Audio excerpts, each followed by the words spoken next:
પાકના માવઠા બાબતની વાત કરીએ તો ખાસ કરીને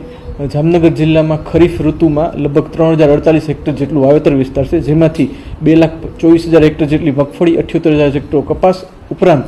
અન્ય પાકો જેવા કે કઠોળ વર્ગના પાકો છે, તેલીબિયા પાકો છે, સાથે સાથે ઘાસચારો અને શાકભાજી જેવા પાકોનું વાવેતર કરવામાં આવે છે અને કુલ વાવેતર વિસ્તાર મેં કહ્યું એમ 3,48,000 હેક્ટર જેટલો થાય છે। હવે હાલમાં આપ સબ જાણો છો તે રીતે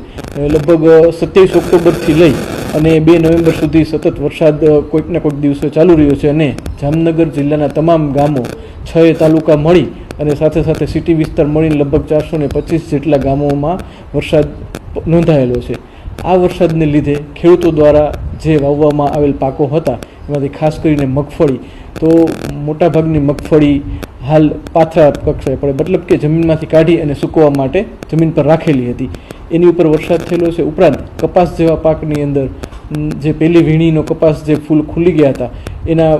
જે ઝીંડવા છે ખુલી અને રૂ ને ઉપર પણ વરસાદ પડતા એ પણ નુકસાન પામેલ છે અને ઘણી જગ્યાએ કપાસિયા પણ ઉગી ગયેલા છે। સાથે સાથે જમીનમાંથી મગફળી કાઢેલી હતી અને બહાર કાઢ્યા પછી જે જમીનમાં રહેલી મગફળી પર ઉગી જવાના પ્રશ્નો જોવા મળે છે। આમ જામનગર જિલ્લાના તમામ તાલુકામાં વ્યાપક પ્રમાણમાં નુકસાન જોવા મળેલ છે, જે નુકસાનીના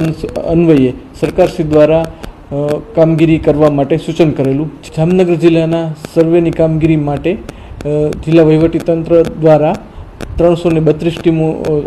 બનાવવામાં આવેલી હતી અને તેના દ્વારા તમામ 425 ગામોનું સર્વેની કામગીરી પૂર્ણ કરવામાં આવેલ છે। જે મુજબ